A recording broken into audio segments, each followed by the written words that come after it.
I could probably say this every day for the rest of my life, but one pot meals are some of the easiest meals to throw together. Just because you dump the ingredients into one pot on the stove, you have such minimal dishes and they're always super, super good meals. So let's go to my kitchen and let's get started. To kick us off today, we are making this Italian sausage soup. So over to my cutting board, I'm starting out by slicing 3 large carrots into smaller pieces. I diced a yellow onion and I sliced 2 ribs of celery. Over to this large pot on my stove, I'm adding all of those vegetables right in there.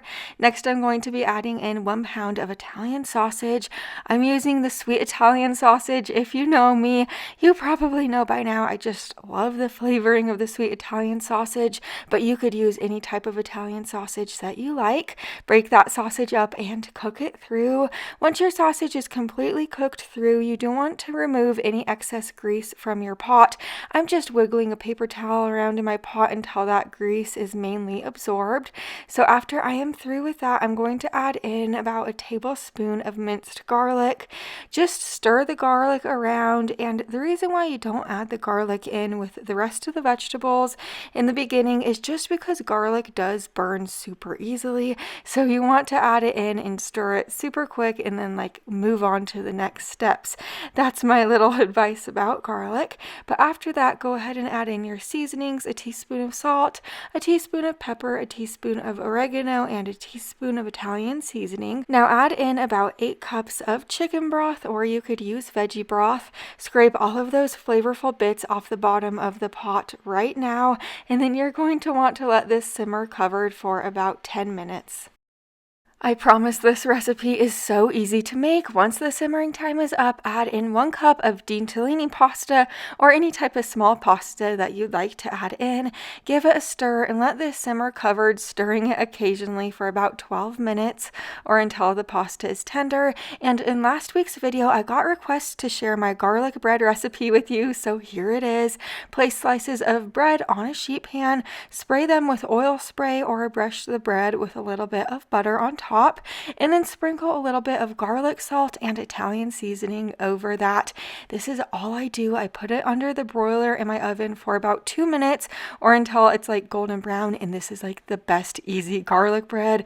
I have been making it so often recently, but now that my pasta is tender, I am adding in 1.5 cups of fresh chopped spinach along with 1/4 cup of Parmesan cheese. Let the spinach wilt down, and then you could serve this glamorous soup up. Here's what the garlic bread looks like out of the oven. It's not the type of garlic bread that is just dripping in oil or butter. It is just super good. It's super crispy on top and soft in the middle. You need to try that garlic bread recipe. It's easy to throw together as well. This soup is phenomenal. Also, it does save super well in the fridge and freezer. If you want to meal prep it for another date, it is so good. Now we are making this 1 pot Mexican quinoa, and this one is for all of my meatless meal friends. To a large pot on the stove, add in a tablespoon of olive oil. Once the oil is hot, add in a diced yellow onion and 1 jalapeno. If you're not a jalapeno fan, you could add in a bell pepper or add nothing in as a substitute. Then add in 1 cup of quinoa after those veggies are softened. Then add in 1 cup of chicken broth, followed by a 14-ounce can of fire roasted diced tomatoes. Then a 15-ounce can of drained and rinsed black beans, a 14-ounce can of corn, then a 1/2 teaspoon of cumin, a teaspoon of chili powder, 1 teaspoon of salt, and a 1/2 teaspoon of pepper. This recipe is so easy to make. Give it a stir and let this simmer covered for about 18 to 22 minutes or until the quinoa is to the tenderness that you like it to be. Also, I do want to let you know you could add different beans in this. You could add different veggies in this. You could really make it your own. You could also take things away. You will also find this recipe on page 112 in my cookbook. It's in the 1 pot section, and I have been making this recipe for years and years. It's just so yummy. Now add in the juice from 1/2 of a lime. Give this a really good stir. Then you could serve it up. We topped ours with a little bit of cheese, sour cream, cilantro, and lime, but top yours with anything that you'd like to. This is also super good in enchiladas, so this could be in an enchilada filling. It is absolutely delicious. My little ones love it. This is just a perfect dinner to throw together. It has simple steps and minimal ingredients. Now we are making this one pot spaghetti, so to this large pot on my stove, I'm adding in a pound of Italian sausage, or you could add in ground beef or any meat substitute or ground turkey. I also added in a diced yellow onion. Break the sausage up and cook it through. Once your meat's cooked through, just remove any excess grease from your pot. I'm wiggling a paper towel around in my pot until that grease is mainly absorbed.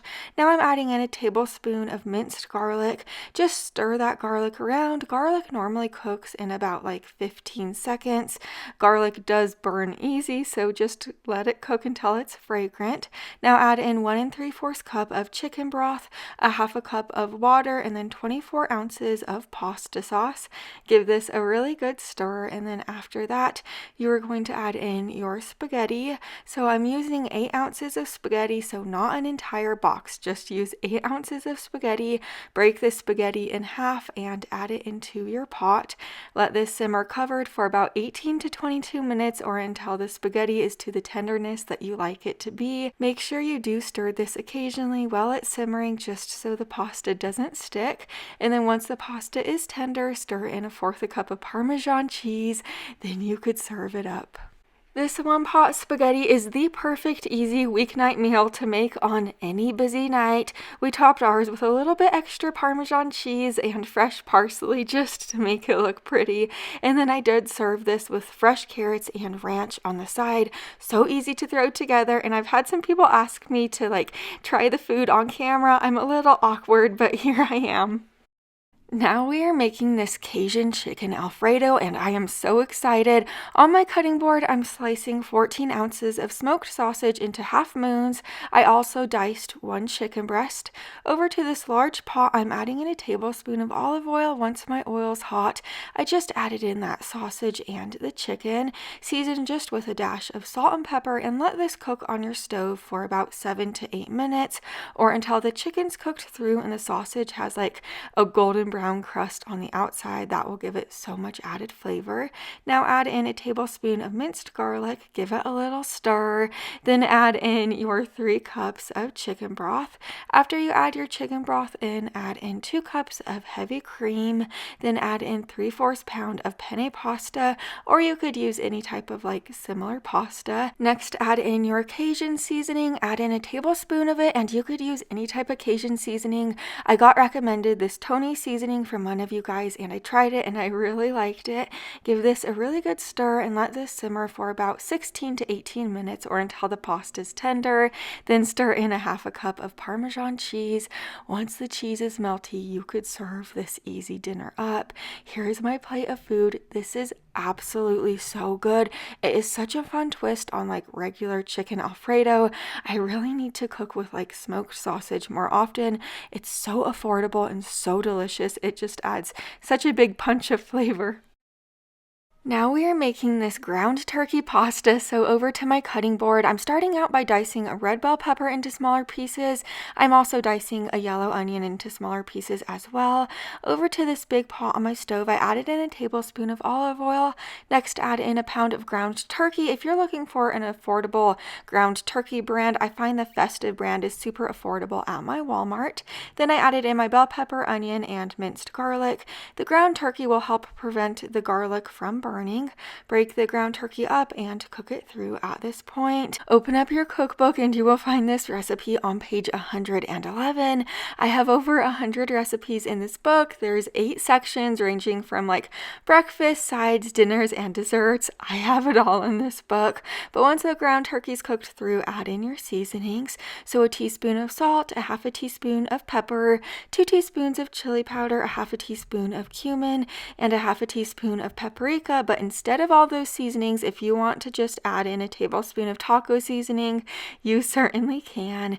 Give this a really good stir. Then you're going to add in 1 1/4 cup of chicken broth, followed by a 15-ounce can of tomato sauce, then 8 ounces of penne pasta or any type of pasta that you have on hand. Give this a stir, scrape all those flavorful bits off the bottom of the pot. Then you're going to let this simmer on your stove for about 15 minutes. And while it's simmering, if the liquid line gets too low and you need to add more liquid in, feel free to add a little bit more water or chicken broth in until the pasta is tender. When the pasta is tender, you could serve it up how it is now, or you could add some pizzazz to your pot. If you want to add pizzazz to your pot, add in a half a cup of shredded Mexican style cheese and a fourth a cup of sour cream. Give it a stir, and oh my, this is so delicious. We topped ours with a little bit of fresh green chili. We're from New Mexico, so whenever the grocery stores have fresh green chili at this time of year, we buy it. But this is absolutely so rich and so good. We also topped it with fresh avocado, more cheese, and cilantro. You need to give this one a try. I think you'll like it. We are so close to 1 million subscribers, so thank you for being here today, and make sure you're subscribed so you don't miss the next one. Bye for now.